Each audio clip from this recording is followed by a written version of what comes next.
नमस्कार मेरे YouTube के साथियों, मैं हूं मिस्टर एक्स और आज आपके सामने एक और बहुत ही कमाल की कहानी लेकर के हाजिर हो चुका हूं। दोस्तों, आज की कहानी के बारे में आपको बता दूं कि आज की कहानी आपके ही बीच रहने वाले एक साथी ने हमारे साथ शेयर की है, जिनका नाम है नवल किशोर और ये उत्तर प्रदेश के रहने वाले हैं। जब इन्होंने मेरे साथ ये कहानी शेयर की तो मुझे काफ़ी अच्छी लगी, क्योंकि इसमें हर पल डर का एहसास हो रहा था। और जब आप भी इस कहानी को सुनेंगे ना, तो आपको भी पल पल डर का एहसास होगा।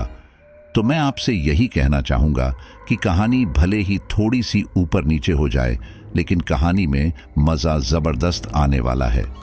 आप इसमें ज़्यादा दिमाग चलाने की कोशिश मत कीजिएगा, केवल कहानी को एंजॉय करने की कोशिश कीजिएगा और इससे आपको स्टोरी का ज़बरदस्त मज़ा आएगा। हालांकि अगर आप भी चाहते हैं कि आप भी अपनी स्टोरी हमारे साथ शेयर करें, तो मैं आप सभी लोगों को एक नई जानकारी से अवगत कराना चाहूँगा कि मैंने अपने सभी साथियों के लिए पॉडकास्ट शुरू कर दिया है। अगर आपके पास अपनी आप बीती रियल घटनाएं हैं तो आप मुझे अपने साथ शेयर कर सकते हैं, लेकिन शर्त यह है कि आपको अपनी आप बीती घटनाएं अपनी आवाज़ में शेयर करनी होंगी। इसके लिए आपको कहीं पर आने जाने की ज़रूरत नहीं है। आप जहां पर हो वहां से ही आपको मेरे साथ डायरेक्ट जुड़ना होगा और मैं खुद आपसे बात करूंगा और आपसे सवाल जवाब करूंगा और फिर आपकी सुनाई हुई कहानी को मैं लोगों के साथ शेयर करूंगा। तो मुझसे जुड़ने के लिए आप इंस्टाग्राम या व्हाट्सएप पर मैसेज कर सकते हैं। ये जानकारी मैंने कम्युनिटी पोस्ट में अपलोड कर दी है। तो चलिए अब ज़्यादा टाइम खराब ना करते हुए आज की स्टोरी को शुरू करते हैं, जो हमें नवल किशोर ने भेजी है। दो दोस्त थे जिनका नाम मुन्ना और बबलू था। मुन्ना और बबलू दोनों आपस में बिजनेस पार्टनर थे। दोनों का रियल एस्टेट का बिजनेस था और अक्सर उन्हें कई रातों को अपनी साइट्स को संभालने के लिए जाना पड़ता था। उनका मुख्य कार्य हाईवे के पास ज़मीन खरीदना या फिर कोई ऐसी जगह है जो भूतिया हो, लोग उससे डरते हो, तो वो ऐसी जगह को सस्ते दामों में खरीद लिया करते थे और फिर उस पर बड़ी बड़ी बिल्डिंगें बनाकर उससे अच्छा खासा मुनाफा कमाते थे। तो एक बार वो अपनी एक ऐसी ही साइट पर घूमने के लिए गए हुए थे, जो उन्होंने एक ऐसी जगह पर ली थी जो मुख्य हाईवे से दूर हटकर एक गांव से होकर गुजर रही थी। उस गांव में घना जंगल पड़ता था और आगे जाकर वह रास्ता दोबारा हाईवे में मिलता था, यानी एक तरह से वह शॉर्टकट बाईपास था और आगे जाकर उस जगह पर बहुत प्रोग्रेस होने वाली थी। तो दोनों ने उसी बाईपास पर एक पुरानी सी हवेली खरीद ली थी। वो हवेली काफ़ी पुरानी थी, उसके बारे में कई तरह की अफवाहें फैली हुई थी, तो उन्हें वो हवेली सस्ते दामों पर ही मिल गई थी। तो उन्हें उस हवेली पहुंचते पहुंचते रात हो गई थी। उन्होंने उस जगह का अच्छे से मुआयना किया। बबलू ने कहा कि मुन्ना भाई, जगह तो काफ़ी कमाल की है। अगर इस जगह पर हम एक होटल खोल देंगे तो हमें बहुत ही बढ़िया मुनाफा होगा, और अगर मुनाफा नहीं होगा तो हम उस होटल को बेच भी सकते हैं। और ये हवेली काफ़ी पुरानी है, तो क्यों ना इसमें हम और मरम्मत करवा के इसी को एक होटल बना देते हैं। मुन्ना ने भी बबलू की बात से एग्री किया और दोनों ने ये फैसला किया कि इस हवेली को हम एक होटल में तब्दील कर देंगे। ऐसी बातें करते करते उन्हें लगभग रात के 10 बज चुके थे, तो दोनों वापस घर जाने की सोचकर हवेली से बाहर आ गए और कार में आकर बैठ गए। लेकिन उन्हें हैरानी तब हुई जब उनकी कार स्टार्ट नहीं हुई। लगभग आधे घंटे तक बबलू ने कोशिश की कि गाड़ी स्टार्ट हो जाए, लेकिन बहुत कोशिशें करने के बाद भी गाड़ी स्टार्ट नहीं हुई। मुन्ना कहता है कि क्यों ना हम आज की रात इस हवेली में बिता लेते हैं, कल सुबह होते ही हम यहाँ से निकल चलेंगे। इस पर बबलू भी उसकी बातों पर हाँ कर देता है और दोनों कार से उतरकर दोबारा उस हवेली के अंदर प्रवेश कर लेते हैं। हवेली के अंदर जाने पर उनको चारों तरफ सन्नाटा सा महसूस होता है और उस हवेली में चारों तरफ मकड़ी के जाले लटक रहे होते हैं। वे दोनों हवेली में बहुत ज़्यादा डरे हुए थे, क्योंकि चारों तरफ अंधेरा था और वो हवेली पूरी तरह से वीरान पड़ी हुई थी। यदि कोई वहां पर बात भी करता था तो उनकी आवाज भी हवेली में गूंजती थी। वे दोनों एक कमरे में जाकर सोने के लिए चले जाते हैं। मुन्ना को बहुत जोर की नींद आ रही होती है, तो वह बबलू से कहता है कि यार बबलू, मुझे बहुत तेज नींद आ रही है। अब ऐसा लगता है जैसे मैं सुबह होने पर ही जागूंगा, इसलिए तुम मेरे साथ सो जाओ और मैं भी यहाँ पर सो जाता हूँ। वहाँ पर एक बेड पड़ा होता है तो दोनों उसी बेड पर सो जाते हैं। लेकिन बबलू को डर की वजह से नींद नहीं आ रही होती है, परंतु मुन्ना तो गहरी नींद में सो जाता है। लगभग 1 बजे के अंतराल पर बबलू को कुछ आवाज सुनाई पड़ती है। यह आवाजें सीढ़ियों से नीचे उतरने के बाद एक कमरा पड़ता है, उसमें से आ रही थी। बबलू चेक करने के लिए नीचे जाता है और उस कमरे में पहुंचते ही उसे ऐसा लगता है जैसे कोई उसे बुला रहा हो। बबलू, इस हवेली से दूर चले जाओ, नहीं तो इसका नतीजा बहुत बुरा होगा। बबलू जैसे ही उस कमरे में घुसता है तो उसे वहां पर एक बूढ़ी औरत दिखाई पड़ती है जो सफेद रंग की साड़ी पहने खड़ी थी और उसके बाल भी सफेद थे, लेकिन उसके हाथों के नाखून बड़े और नुकीले थे, मानो जैसे कोई चुड़ैल बबलू के सामने आकर खड़ी हो गई हो। बबलू उस औरत को देखते ही डर जाता है। उसका चेहरा इतना भयानक होता है कि देखने वालों के रोंगटे खड़े हो जाएं। बबलू जैसे ही उसके चेहरे को देखता है वहीं का वहीं बेहोश हो जाता है, लेकिन बूढ़ी औरत अपनी तंत्र मंत्र विद्या से बबलू को दोबारा जीवित करती है और उससे कहती है कि इस हवेली से दूर चले जाओ, वरना अंजाम बहुत बुरा होगा। और इतना कहते ही वह बबलू के नजरों के सामने से ओझल हो जाती है। बबलू तुरंत भागता हुआ मुन्ना के पास आता है और मुन्ना को जगाता है और उसे कहता है कि यहाँ पर एक बुढ़िया है जो मुझसे कह रही थी कि इस हवेली से दूर चले जाओ, वरना अंजाम बहुत बुरा होगा। मुन्ना उसकी बातों पर यकीन नहीं करता है, उसे एक भयानक सपना समझकर दोबारा सो जाता है। लेकिन बबलू उसे जगाने की कोशिश करता है, पर मुन्ना इस बार नहीं उठता है। अब बबलू की नींद उखड़ चुकी थी, उसे डर लग रहा था और डर की वजह से नींद नहीं आ रही थी। तभी बुढ़िया उसके सामने आकर खड़ी हो जाती है और उसको एक और बात कहती है कि इस हवेली से अगर कोई सामान उठाया तो उसका अंजाम भी बहुत बुरा होगा, और यहाँ पर किसी भी होटल के बनाने के बारे में सोचना भी मत। अगर इस जगह पर कुछ भी किया तो इसका बहुत बड़ा हर्जाना तुम्हें भुगतना होगा। मुन्ना गहरी नींद में सो रहा था, परंतु बबलू को बहुत ज्यादा डर लग रहा है। किसी तरह से वह दोनों रात काटकर अगले दिन उठ जाते हैं। मुन्ना रात को हवेली को अच्छे से देख नहीं पाया था, तो सुबह होते ही पूरी हवेली में घूमने लगा कि तभी उसे अचानक एक कमरा दिखाई देता है। वह उस कमरे के अंदर जाता है। मुन्ना देखता है कि कमरे में एक हीरा रखा हुआ है। उसे वह हीरा पसंद आता है और अपनी जेब में रख करके ले आता है। अब बबलू जाने की तैयारी कर रहा है और मुन्ना को आवाज लगाता है। मुन्ना भागता हुआ बबलू के पास आता है और दोनों उस हवेली से निकल जाते हैं। परंतु बबलू को यह बात पता नहीं है कि मुन्ना ने उस हवेली से एक हीरा चोरी कर लिया है, क्योंकि बबलू को पहले से ही उस बुढ़िया ने चेतावनी दे दी थी कि हवेली से कोई भी सामान बाहर मत ले जाना। अगले दिन दोनों अपने कमरे में थके हुए आए थे तो आमुन्ना कर रहे थे। रात का समय था। तभी बबलू को सपना आता है और सपने में वही बुढ़िया नजर आती है और बबलू की तरफ हाथ बढ़ाती है। इतने में ही बबलू की नींद खुल जाती है। बबलू देखता है कि बाहर खिड़की पर कोई खड़ा है। वह जैसे ही उसके पास जाता है वह साया वहां से गायब हो जाता है। तभी अचानक मुन्ना भी चौंक जाता है और चौंकते हुए जग जाता है। मुन्ना को इस हालत में देखते हुए बबलू डर जाता है और उससे पूछता है कि क्या हुआ। मुन्ना बताता है कि मेरे सपने में एक बुढ़िया आई थी और वह मुझे अपने पास बुला रही थी। उसके दोनों हाथों के नाखून बहुत नुकीले थे और दांत बहुत बड़े बड़े बाहर निकल रहे थे। उसके पैर भी उल्टे थे, जिसे देखकर मैं डर गया और चौंकते हुए उठ गया। अब बबलू भी समझ जाता है कि मुन्ना किस बुढ़िया की बात कर रहा है। अब तो मुन्ना को हमेशा यही डरावने सपने आते रहते हैं। उसके सपने में रोजाना कोई न कोई अजीबोगरीब रहस्य दिखाई देते रहते हैं। इसी तरह से एक रात दोनों सो रहे होते हैं कि अचानक मुन्ना को ऐसा लगता है जैसे किसी ने मुन्ना के गले में फांसी का फंदा लगा दिया हो। मुन्ना बोलने की कोशिश करता है, लेकिन वह बोल नहीं पाता है, उसका दम घुट रहा होता है। तभी अचानक मुन्ना की आंख खुल जाती है और डरते हुए मुन्ना जग जाता है। अब मुन्ना को समझ आता है कि यह तो एक सपना था, जिसमें किसी ने मेरा गला दबा लिया था। तभी मुन्ना को दूसरे कमरे में किसी के चलने की आहट सुनाई पड़ती है। मुन्ना उठकर उस कमरे में जाता है। वो जैसे ही कमरे के अंदर प्रवेश करता है कि अचानक से कोई उसको पीछे से धक्का दे देता है, परंतु मुन्ना के पीछे कोई नहीं था। मुन्ना अपने साथ यह सब होते हुए देखता है, परंतु उसे कुछ समझ नहीं आता है कि यह सब मेरे साथ क्यों हो रहा है।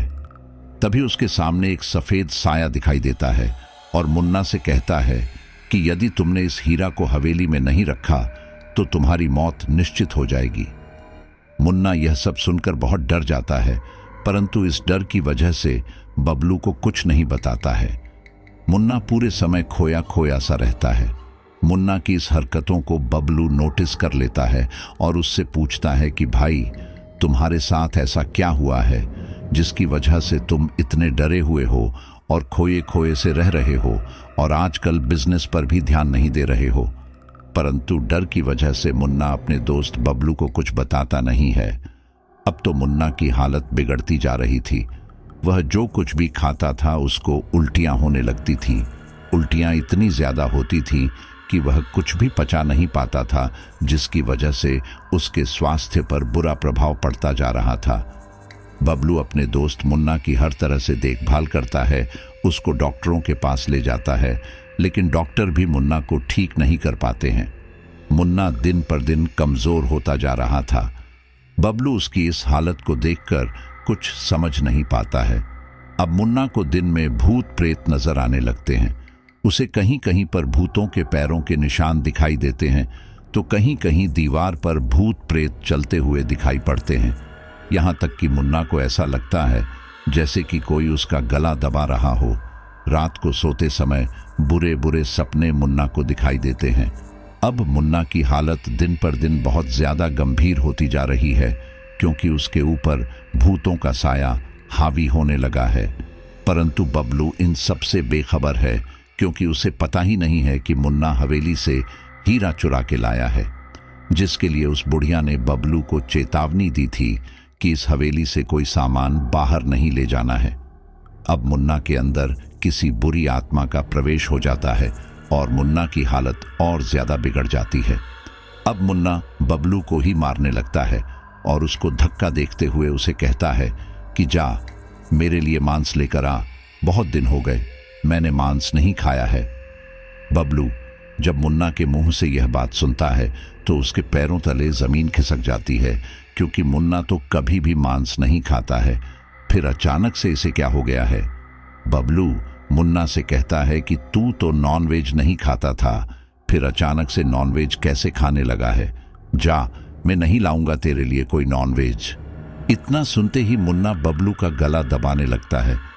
अब मुन्ना दिन पर दिन अजीबोगरीब हरकतें करने लगता है, जिसे देखकर बबलू बहुत ज्यादा अचंभित हो जाता है। दूसरे दिन वो मुन्ना के मुंह में खून देख करके दंग रह जाता है। बबलू देखता है मुन्ना के मुंह में खून लगा है। जब वो उसके नजदीक जाता है तो उसे पता चलता है कि मुन्ना ने बिल्ली को मारकर खाया है। यह दृश्य देखकर बबलू डर जाता है। तभी उसे आभास होता है कि कुछ तो मुन्ना के साथ गलत हो रहा है। जब से हम उस भूतिया हवेली में से लौटे हैं, तब से हमारे साथ और मुन्ना के साथ कुछ ना कुछ गलत हो रहा है। वह तुरंत अपने घर अपनी माँ को फोन मिलाता है और सारी कहानी अपनी माँ को बताता है। उसकी माँ को जब यह बात पता चलती है, तब उसकी माँ अपने पुराने तांत्रिक के पास जाती है। तांत्रिक हर तरह की विद्या को जानने वाला था। वह तुरंत समझ जाता है कि मुन्ना और बबलू के ऊपर किसी तीसरी शक्ति का प्रकोप हो चुका है। तांत्रिक उसकी माँ को बताता है कि मुन्ना और बबलू के ऊपर किसी भूत प्रेत का साया मंडरा रहा है। जरूर उन दोनों ने कुछ ऐसा किया है जिसकी वजह से यह दोनों इतनी बड़ी मुसीबत में फंस गए हैं। उसकी माँ तुरंत उस तांत्रिक को लेकर के मुन्ना और बबलू के पास आ जाती हैं। तांत्रिक जैसे ही कमरे में प्रवेश करता है, तांत्रिक को तुरंत पता चल जाता है कि यहाँ पर एक बुरी आत्मा का साया है। इसीलिए तांत्रिक बबलू से पूछता है कि यह अनहोनी तुम्हारे साथ कैसे होने लगी है। तभी बबलू सारी कहानी उस तांत्रिक को बता देता है। तांत्रिक अपनी दिव्य शक्ति से उस हवेली के अंदर देखने की कोशिश करता है, लेकिन वहां बैठी हुई चुड़ैल तांत्रिक की शक्तियों को हवेली के अंदर आने नहीं देती है। तांत्रिक समझ जाता है कि यह सब किया धरा इसी चुड़ैल का है। वह मुन्ना के सिर पर हाथ रखता है तो तांत्रिक को जोर का झटका लगता है और तांत्रिक दूर गिर जाता है। तांत्रिक मुन्ना से बात करने की कोशिश करता है, लेकिन उसके ऊपर किसी दूसरी आत्मा का साया प्रवेश कर जाता है और वह आत्मा मुन्ना की आवाज को दबाने की कोशिश करती है। तांत्रिक मुन्ना से पूछता है कि क्या तुम उस हवेली से कोई ऐसा सामान उठाकर लाए थे जिसकी वजह से तुम्हें ऐसी तकलीफ उठानी पड़ रही है। मुन्ना बोल तो नहीं पाता है, लेकिन अपने हाथों से इशारा करके अपने पेंट की जेब में तांत्रिक को बताने की कोशिश करता है। तांत्रिक समझ जाता है कि इसकी पेंट की जेब में जरूर कुछ है, तो तांत्रिक उसकी पेंट की जेब में हाथ डालकर उस हीरे को बाहर निकाल लेता है। वह जैसे ही हीरे को पकड़ता है, हीरा उसके हाथ में बहुत गर्म महसूस होता है।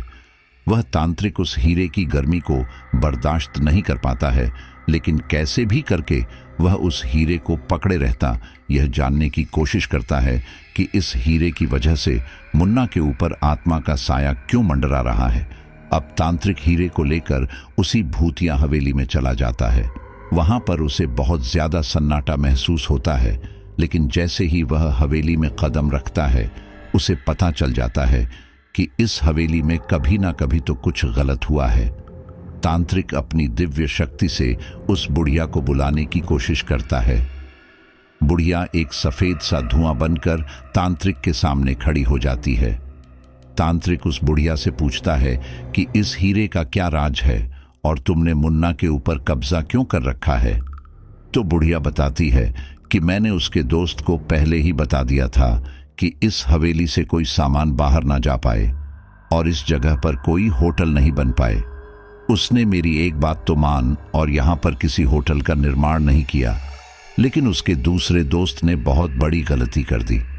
अब मैं उसे नहीं छोड़ूंगी।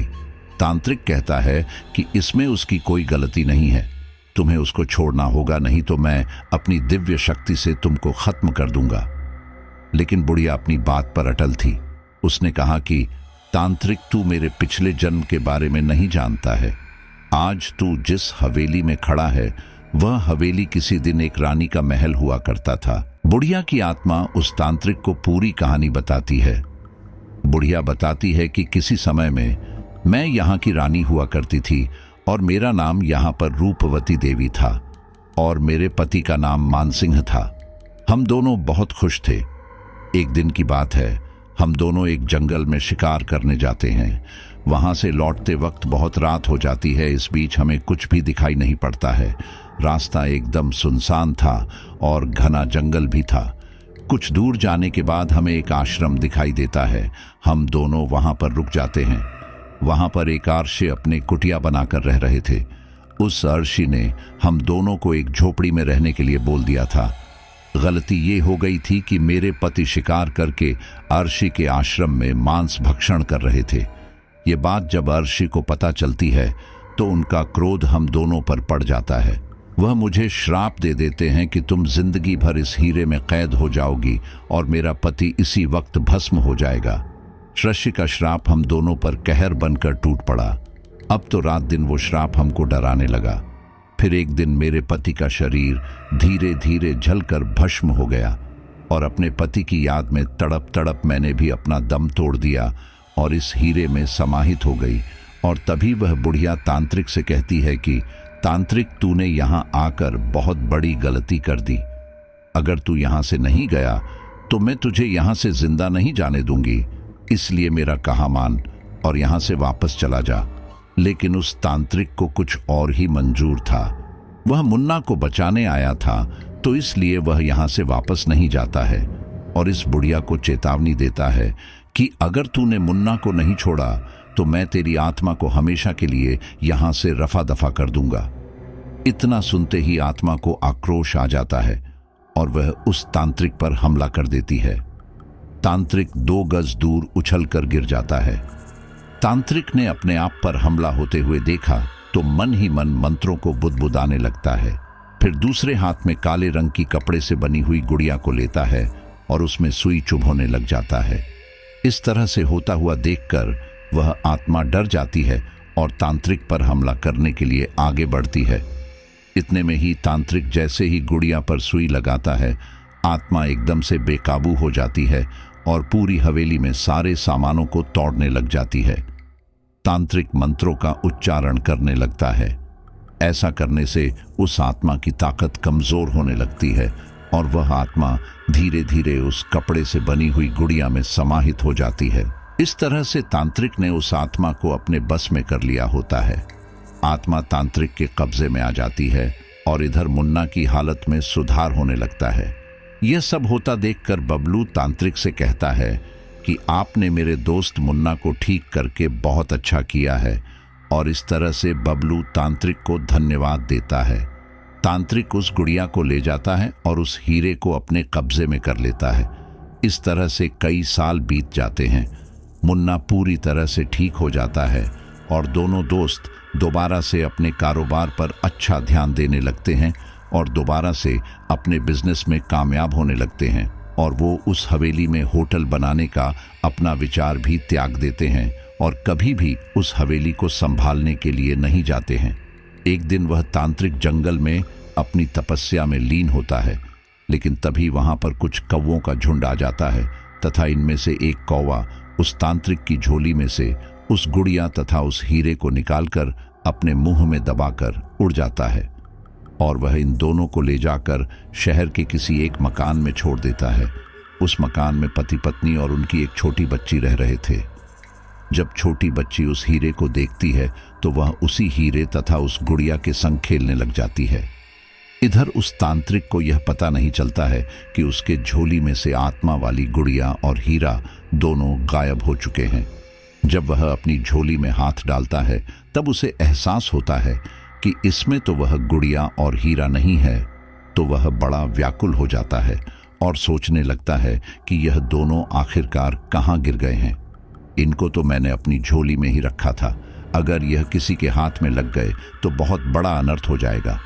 इधर दूसरी तरफ वह छोटी बच्ची उस हीरा और गुड़िया को देखकर उसके साथ खेल रही होती है कि अचानक से उस गुड़िया में से वह आत्मा बाहर निकल आती है और उस बच्ची के साथ खेलने लगती है तथा वह उस हीरे का हार बनाकर उस बच्ची के गले में डाल देती है।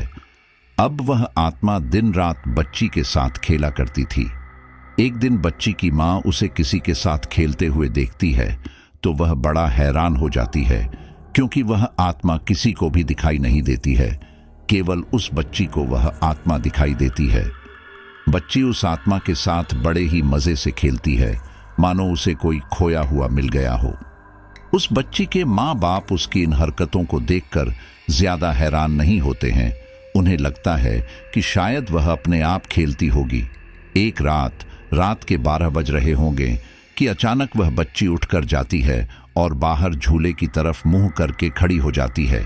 ऐसा लगता है जैसे मानो उस झूले पर कोई बैठा है और उसे अपनी ओर बुला रहा है। झूला धीरे धीरे हिलता है, परंतु झूले पर कोई बैठा हुआ दिखाई नहीं देता है, लेकिन बच्ची झूले की तरफ देखती है और बड़ा ही खुश होती है।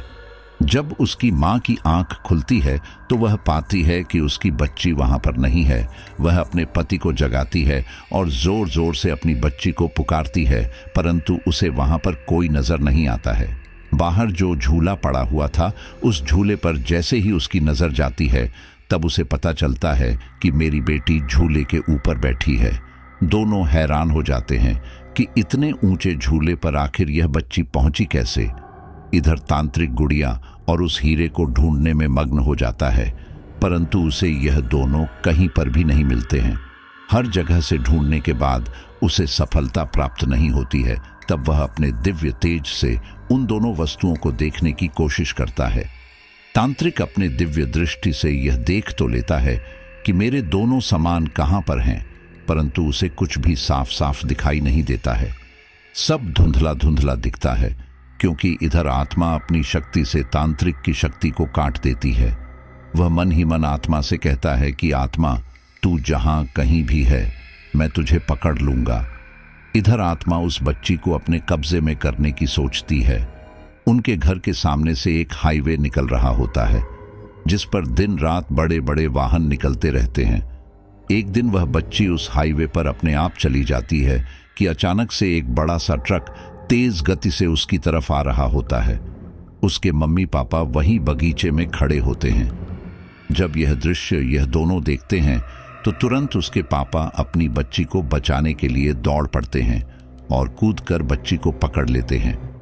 वह बच्ची और उसके पापा दोनों एक तरफ गिरते हैं।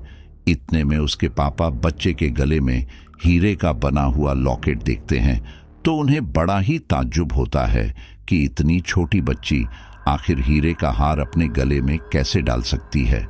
तो वह इसकी जानकारी लेने के लिए वह अपनी पत्नी से जाकर पूछते हैं तो उसकी पत्नी को भी हैरानी होती है और वह साफ मना कर देती है कि यह हार मैंने इसके गले में नहीं डाला है। उसके पिताजी जैसे ही उस हार को पकड़कर तोड़ने की कोशिश करते हैं कि इतने में वह हीरा गर्म होने लगता है और इसके पिता का हाथ जल जाता है। इसी बीच तांत्रिक को पता चल जाता है कि उसकी दोनों वस्तु कहां पर है। वह तुरंत शहर के लिए निकल पड़ता है। इधर बहुत कोशिश करने के बाद भी वह हीरे का हार उसके गले से नहीं उतरता है। तभी अचानक से वह आत्मा उन दोनों के सामने प्रकट हो जाती है और बोलती है कि तुम दोनों चाहे कितना भी कोशिश कर लो, मैं इस बच्ची को यहां से लेकर चली जाऊंगी और तुम अपनी बच्ची को बचा नहीं पाओगे। उस आत्मा को अपने सामने खड़ा देख करके दोनों बहुत डर जाते हैं और घबरा जाते हैं और सोचते हैं कि अचानक से यह आत्मा मेरी बच्ची के ऊपर क्यों आ गई, आखिर हमने इसका क्या बिगाड़ा है। एक रात वो तीनों कमरे में सो रहे होते कि तभी अचानक दरवाजे के गेट पर एक सफेद साया दिखाई पड़ता है। वह सफेद साया बच्चे को अपने कब्जे में कर लेता है और उसे उठाकर अपनी दूसरी दुनिया में ले जाता है। बच्चे के माँ बाप यह सब देखकर बहुत घबरा जाते हैं और वहीं पर रोने लगते हैं। अगली सुबह वह तांत्रिक भी उस घर में पहुंच जाता है। बच्ची के माँ बाप को रोता हुआ देख करके वह उनसे सारी जानकारी लेता है। उसके माँ बाप तांत्रिक को सारी बात बताते हैं और तांत्रिक बताता है कि यह आत्मा इससे पहले भी किसी को परेशान कर चुकी है और अब यह तुम्हारी बच्ची को अपनी दुनिया में लेकर चली गई है। इसे इसकी दुनिया से लाने के लिए मुझे बहुत ज्यादा प्रयत्न करना पड़ेगा। वह तांत्रिक अपनी ताकत से आत्मा की दूसरे दुनिया में जाने की कोशिश करता है लेकिन सक्सेस प्राप्त नहीं कर पाता है। वह अपनी दिव्य दृष्टि से पता लगाता है कि वह आत्मा बच्ची को कहां पर लेकर गई है। वह तांत्रिक बच्ची के माँ बाप से कहता है कि आप में से कोई एक मेरे साथ उस जगह पर जाएगा और दूसरा यहाँ पर बैठकर हवन कुंड में हवन सामग्री डालता जाएगा जब तक हम दोनों वापस ना आ जाएं। बच्ची की माँ उस तांत्रिक के साथ जाने के लिए तैयार हो जाती हैं। वह तांत्रिक उसकी माँ को बताता है कि हम जिस रास्ते पर जा रहे हैं उस रास्ते पर बहुत कठिनाई है तथा उसके पिता को बताता है कि आपको हवन सामग्री डालने के लिए यहाँ पर बार बार आपको भी आत्मा रोकने की कोशिश करेगी, परंतु आपको अपना काम करते रहना है और उधर आत्मा की तरफ ध्यान ना देना है। तभी तांत्रिक अपनी दिव्य दृष्टि से दूसरी दुनिया का दरवाजा खोल देता है जिसमें से होकर के उसकी माँ और तांत्रिक दोनों उस दरवाजे के अंदर चले जाते हैं। उस दरवाजे के अंदर घनघोर अंधेरा होता है तथा चारों तरफ से भूत प्रेतों की आवाजें आती हैं और बहुत सी आत्माएं चिल्लाती हैं कि हमें यहाँ से बाहर निकालो, हमें यहाँ से बचा लो। बहुत सी आत्माएं ऐसी होती हैं जो दोनों पर हमला भी करती हैं, परंतु तांत्रिक अपनी दिव्य शक्ति से उन आत्माओं को दूर कर देता है। तांत्रिक और बच्ची की माँ उस घनघोर अंधेरे वाली जगह पर पहुंच जाते हैं। उनको रास्ते में बहुत सी आत्माएं उन पर हमला कर देती हैं और उनको प्रताड़ित करने की कोशिश करती हैं, लेकिन तांत्रिक अपनी दिव्य शक्ति से उन सब से निपटारा करता है। इधर दूसरी तरफ बच्ची के पापा हवन कुंड में हवन सामग्री डालते होते हैं कि तभी उन्हें अपने बच्चे के रोने की आवाज सुनाई पड़ती है। उनको लगता है कि यह उनकी बच्ची है। वह एक नजर पीछे मुड़कर देखने ही वाले थे कि तभी तांत्रिक की कही हुई बातें उनको याद आ जाती हैं। तांत्रिक ने बताया था, चाहे कुछ भी हो जाए, तुमको हवन सामग्री हवन कुंड में डालते रहना होगा जब तक हम दोनों वापस ना आ जाएं। इधर तांत्रिक और बच्ची की माँ उस पुरानी हवेली में पहुंच जाते हैं। तांत्रिक हवेली को देखकर चकित हो जाता है। वह देखता है कि यह तो वही हवेली है जहां पर यह सफेद साया रहता था। उस हवेली में घनघोर अंधेरा होता है, चारों तरफ से आत्माओं की आवाजें आती हैं। तभी थोड़ी दूर जाने पर बच्ची की माँ को अपनी बच्ची दिखाई देती है जो अपनी माँ को बुला रही होती है।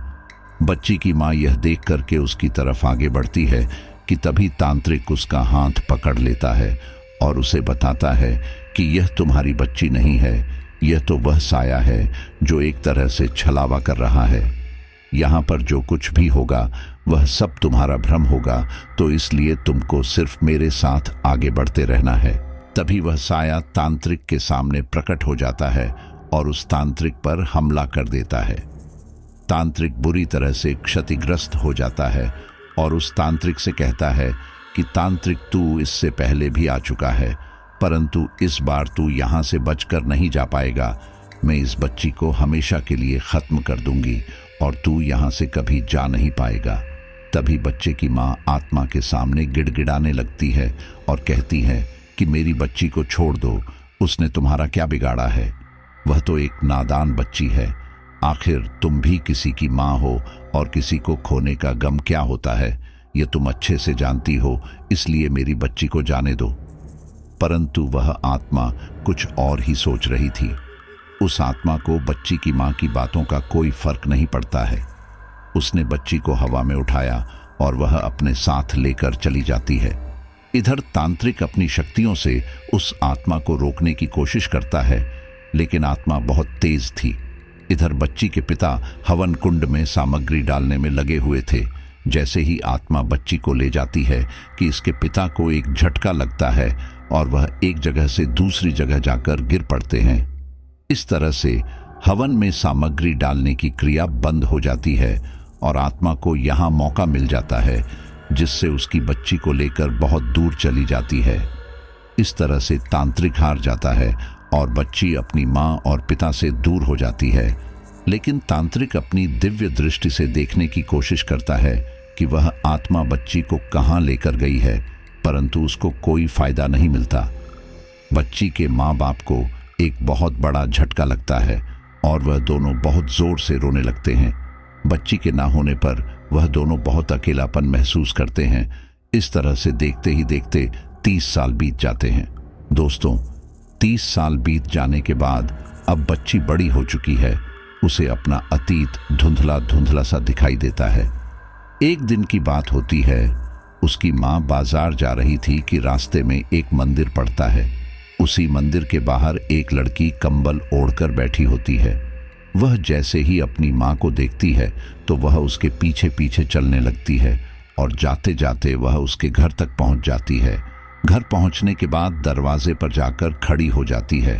उसकी माँ जैसे ही पीछे पलटकर देखती है तो वह सोच में पड़ जाती है कि इसकी शक्ल मेरी छोटी बच्ची की शक्ल से मिल रही है। तो वह उसे अपने कमरे में ले आती है और अपनी बेटी मानती है। इतने में उसका पति आ जाता है और जब यह दृश्य देखता है तो वह उससे पूछता है कि यह किस लड़की को तुम अपने घर ले आई हो। तो वह बताती है कि यह देखो, यह तो हमारी बिटिया है जो 30 साल पहले हमसे बिछड़ गई थी। दोस्तों, उस बच्ची के लौटने पर उसका आचरण बहुत ज्यादा बदल चुका था। वह लड़की अपने माँ बाप को घूर घूर के ऐसे देखती थी जैसे मानो अभी खा जाएगी, और उसके खान पान का स्वभाव बहुत ज्यादा बदल गया था। उसकी चाल ढाल बहुत अलग हो गई थी और वह एकदम से बदली हुई लग रही थी। यह सब देखते हुए भी उसके माँ बाप उसको अपने घर में रखे हुए थे। अचानक एक रात को लड़की उठकर बैठ जाती है और अपने आप से बातें करती रहती है। वह कहती है कि तुमने मुझे क्यों नहीं बचाया, तुमने मुझे क्यों नहीं बचाया। उसकी इन हरकतों को देखकर उसके माँ बाप दोनों डर जाते हैं और उठकर उसे संभालने की कोशिश करते हैं। जब वह ऐसा करती है तब उसका पूरा शरीर अकड़ जाता है और उसकी गर्दन इधर उधर झूलने लग जाती है। उन दोनों को ऐसा लगता है जैसे इसको मिर्गी का दौरा पड़ रहा है, इसलिए वह उसे दूसरे दिन अपने पास के डॉक्टर के पास दिखाने ले जाते हैं।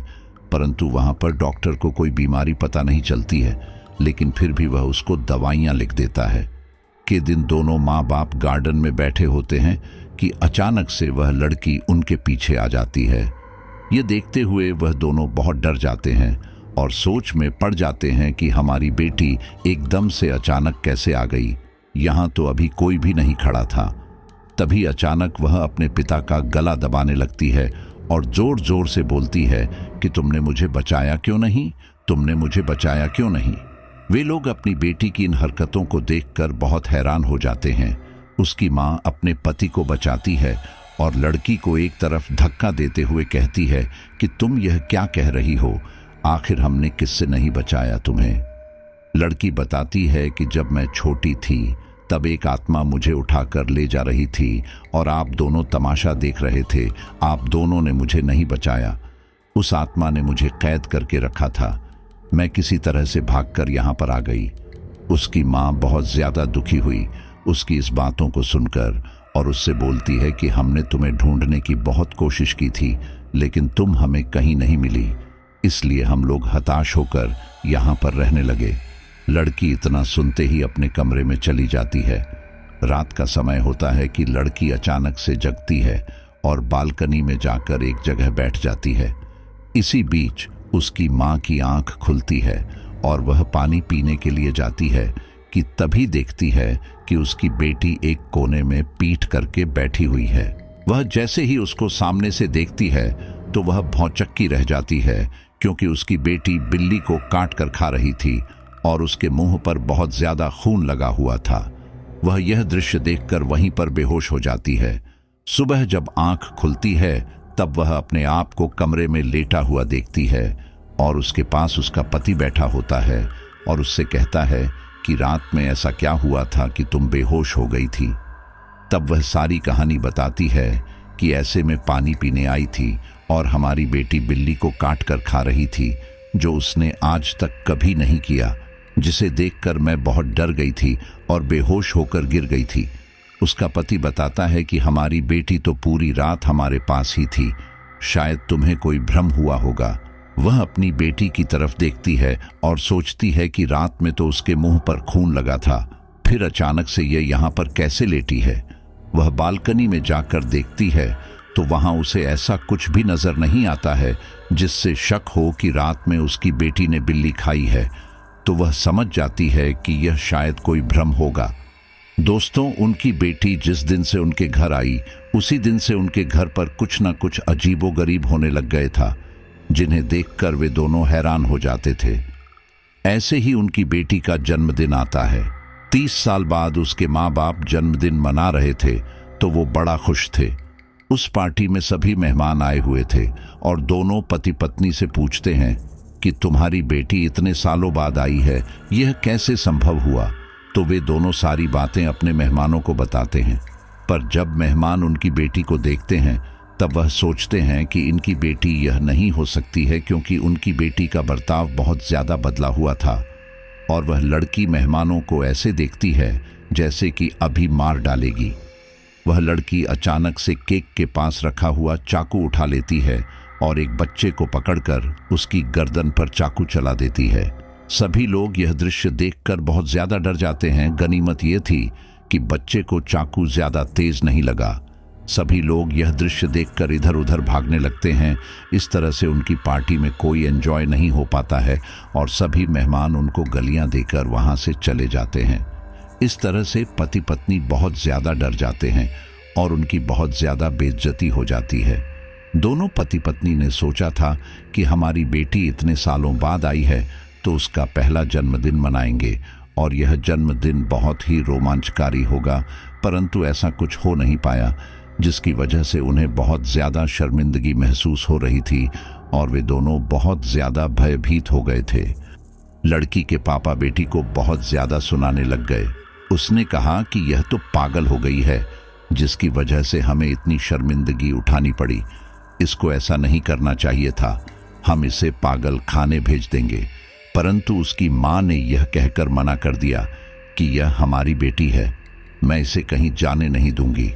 यह तो नादान है, इसको सही गलत की परख नहीं हो पा रही है। ये वैसे भी इतने सालों से हमसे दूर रह चुकी है, मैं इसे अपने तौर तरीके से चलना सिखाऊंगी। एक रात की बात है, जब दोनों पति पत्नी सो रहे थे। अचानक बेटी की माँ बालकनी में पड़ी एक कुर्सी को देखती है और जो अपने आप हिलने लगती है। मानो उस कुर्सी पर कोई बैठा है तथा बालकनी में लगा हुआ टीवी भी अपने आप चलने लगता है और उसके आगे पड़ी कुर्सी पर कोई बैठा होता है। वह यह दृश्य देखकर डर जाती है। इतने में ही अचानक से उसके ऊपर हमला होता है और वह मुंह के बल धड़ाम से गिर जाती है।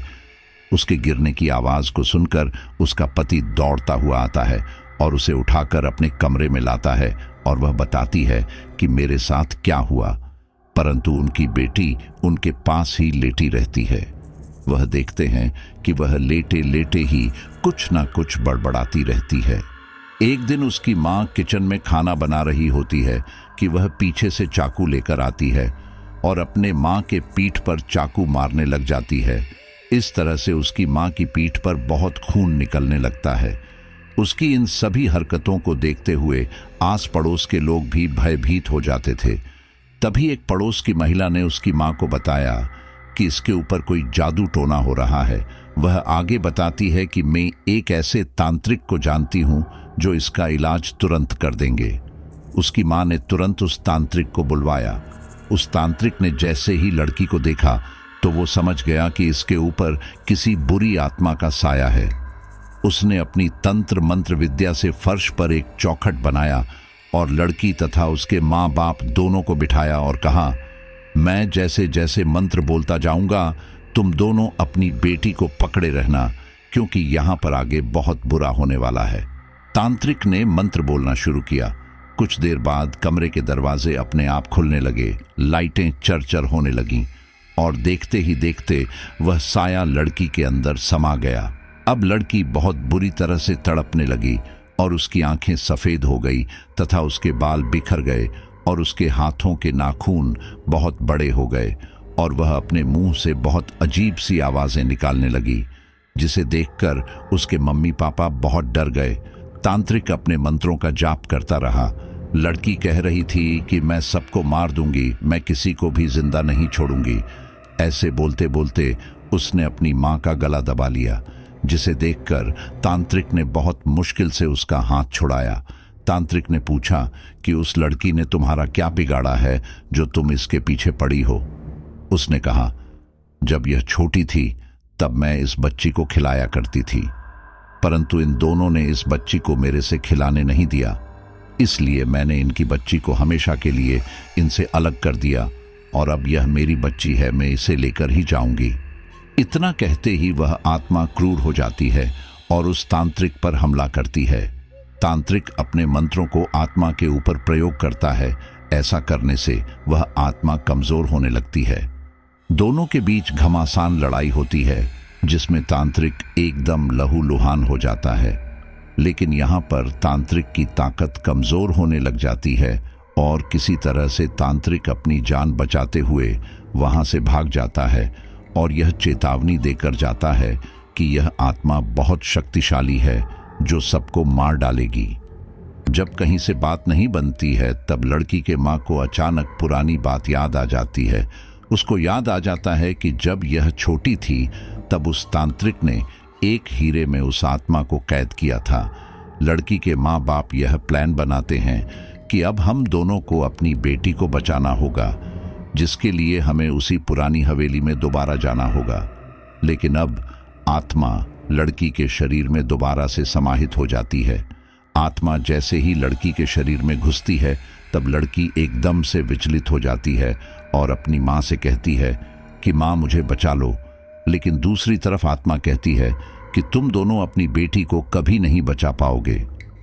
अगले दिन लड़की के माँ बाप उस भूतिया हवेली में जाते हैं, लेकिन इससे पहले वह अपनी बेटी को रस्सी से अपने घर में बांध देते हैं।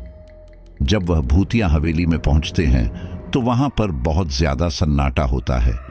कई जगहों पर तो मकड़ी के जाले तने होते हैं। वे दोनों हर एक कमरे में जाते हैं और उस हीरे को ढूंढने लग जाते हैं। हवेली में से बहुत डरावनी डरावनी आवाजें आती है। हालांकि इस हवेली में 30 साल गुजर जाने के बाद भी कोई परिवर्तन नहीं हुआ था, क्योंकि यहाँ पर कोई नहीं आता था। सबको यही डर लगा रहता था कि यहाँ पर भूत प्रेत रहते हैं। उनको हीरा ढूंढते ढूंढते रात हो जाती है, परंतु वहाँ कोई हीरा नहीं मिलता है। वह लोग जैसे ही आगे बढ़ते हैं उन्हें पीछे से अपनी बेटी की आवाज सुनाई पड़ती है। पापा मुझे बचा लो, मम्मी मुझे बचा लो, यहाँ मुझे बहुत डर लग रहा है। उस लड़की के पिता पीछे मुड़कर देखते हैं, लेकिन उसकी माँ उनका हाथ खींचकर उससे कहती है कि यह हमारी बेटी नहीं है, यह जरूर उस आत्मा का माया जाल है। इतना कहते ही वह आत्मा उनके सामने आ जाती है और उस आत्मा के साथ उनकी लड़की भी होती है। वह अचानक से दीवार पर चढ़ने लगती है, जैसे मानो कोई मकड़ी दीवार पर चल रही हो। वह दोनों जब अपनी बेटी को ऐसा करते हुए देखते हैं तो वह हैरान हो जाते हैं, क्योंकि हवेली में आने से पहले उन्होंने अपनी बेटी को अपने ही घर में बांध कर रखा था, तो वह यहाँ कैसे आ गई। अब तो भूतनी लड़की के माँ बाप को आगे बढ़ने नहीं देती है, और जब वे दोनों अपनी बेटी को देखते हैं तब वे दोनों स्तब्ध रह जाते हैं और रोने लगते हैं। इतने में लड़की के पापा को वो हीरा दिख जाता है, लेकिन जैसे ही वे हीरे को उठाने जाते हैं तभी अचानक वो साया लड़की के पिता पर हमला कर देता है। लेकिन तभी लड़की की माँ उस साये से कहती है कि मेरी बेटी को छोड़ दो, उसने तुम्हारा कुछ नहीं बिगाड़ा है और यह तुम्हारी दुनिया नहीं है, तुम अपनी दुनिया में जाओ। परंतु वह साया किसी की भी नहीं सुनता है। इस बीच उसकी बेटी की हालत बहुत ज्यादा खराब होती जा रही थी। उसका चेहरा पूरी तरह से काला पड़ गया था। जब ये दोनों बहस कर रहे थे तभी मौका पाकर लड़की के पिता उस हीरे को उठाकर उसे तोड़ देते हैं।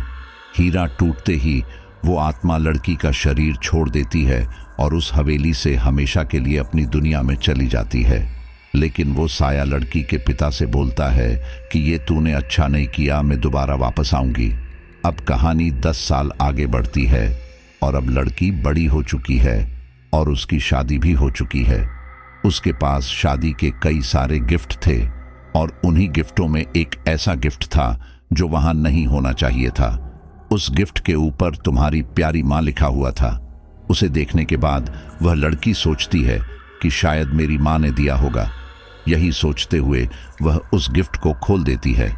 उस गिफ्ट के अंदर से एक हीरे का हार निकलता है, परंतु उस लड़की को यह पता नहीं था कि इस हीरे के हार में एक ऐसा हीरा है जिसमें उस भूतनी का वास है।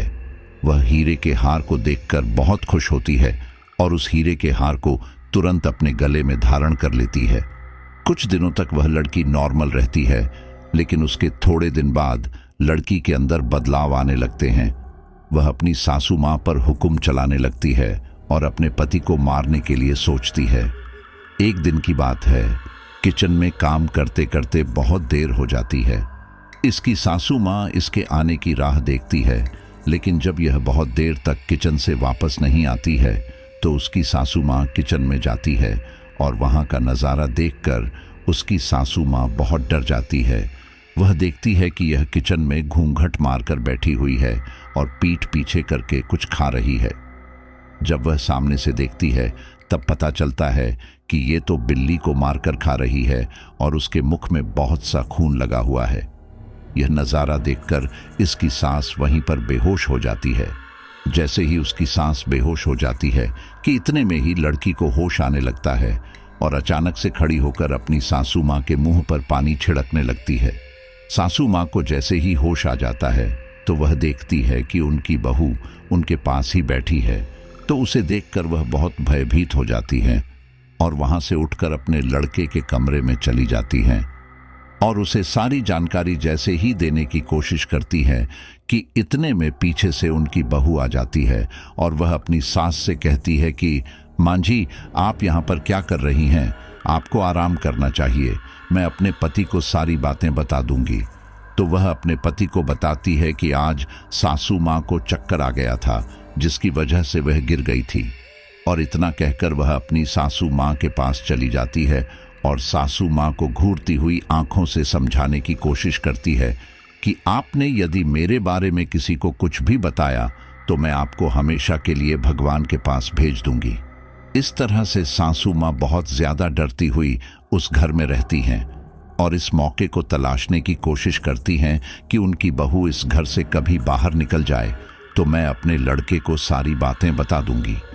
और एक दिन ऐसा आ जाता है, उनकी बहू किसी काम से अपने मायके गई होती है और लड़का घर पर अकेला रहता है कि तभी सासू माँ अपने लड़के को बताने के लिए उसके कमरे में जा रही होती हैं। लेकिन लड़की के शरीर में रहने वाली आत्मा को यह सब पता हो जाता है और वह पीछे से आकर सासू माँ का गला दबाने लग जाती है। इस तरह से उसकी सासू माँ गला दब जाने की वजह से मर जाती है।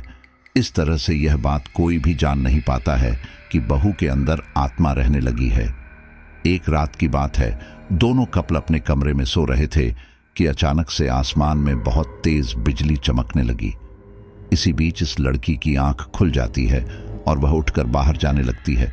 उस लड़की को कुछ भी होश नहीं है कि वह कहाँ जा रही है। उस लड़की के शरीर में रहने वाली आत्मा लड़की को बहुत परेशान कर रही थी। लड़की घनघोर अंधेरे में उसी भूतिया हवेली में पहुंच जाती है, क्योंकि यहाँ पर वह चुड़ैल रहती है। इतने में ही उसके पति की आंख खुल जाती है और वह अपनी पत्नी को इस तरह से जाते हुए देखकर बड़ा हैरान होता है और उसके पीछे पीछे चल देता है। दोनों लोग उस हवेली में पहुंच जाते हैं। तभी लड़की के सामने उस चुड़ैल का साया आ जाता है और वह कहता है कि आओ मेरी बेटी, मेरी पास आओ, मैं तुम्हारा कब से इंतजार कर रही थी, अब मैं तुम्हें अपने दुनिया में ले जाऊंगी। लेकिन इस बीच उसका पति वहां पर आ जाता है। उस चुड़ैल को देखकर उसे कुछ समझ नहीं आता है कि यहाँ पर क्या चल रहा है। वह उस चुड़ैल से पूछता है कि तुम मेरी पत्नी को परेशान क्यों कर रही हो। उसके इतना कहने से ही वह चुड़ैल उसके ऊपर हमला कर देती है और बोलती है कि नादान लड़के, तू कुछ नहीं जानता है और तू इस लड़की से दूर हो जा, वरना तुझे मौत के घाट उतार दूंगी। उसकी ये बात सुनकर उसका पति तुरंत ही वहां से वापस निकल जाता है। लेकिन 2-3 घंटे के बाद वो वापस लौट आता है और उसके साथ में एक तांत्रिक भी होता है। तांत्रिक को आता देख वह चुड़ैल लड़की को छोड़कर तांत्रिक के पीछे पड़ जाती है। लेकिन तांत्रिक अपनी शक्तियों से ही उस चुड़ैल का पीछा छुड़ा लेता है और अपने मंत्रों से चुड़ैल को हमेशा हमेशा के लिए एक बोतल में कैद कर लेता है। तांत्रिक चुड़ैल को बोतल में कैद करने से पहले उस लड़की के गले में पहने हुए हार को उतार देता है। जैसे ही वह हार को उतारता है, लड़की नॉर्मल हो जाती है और उसके शरीर से उस चुड़ैल का साया हमेशा के लिए चला जाता है। वह हार को किसी दूसरे के हाथ ना लग जाए, इसके लिए तांत्रिक ने उस हार को हमेशा के लिए जमीन की गहराइयों के अंदर दफन कर दिया है और इसके साथ साथ उस हार पर कुछ मंत्रों की शक्तियों का प्रभाव छोड़ दिया था। ये चुड़ैल अपनी बेटी को ले जाने ही आई थी, लेकिन तांत्रिक ने अपने मंत्रों से चुड़ैल को हमेशा हमेशा के लिए एक बोतल में कैद कर लिया। इस तरह से इस चुड़ैल को काबू में किया जा सका था। उस तांत्रिक ने चुड़ैल को बोतल में बंद करके और उस पर अभिमंत्रित जल का छिड़काव करके वह उस पर मंत्रों का जाप करके जमीन की गहराइयों में दफन कर दिया। ऐसा करते ही लड़की के ऊपर से और चुड़ैल का साया हमेशा के लिए खत्म हो जाता है।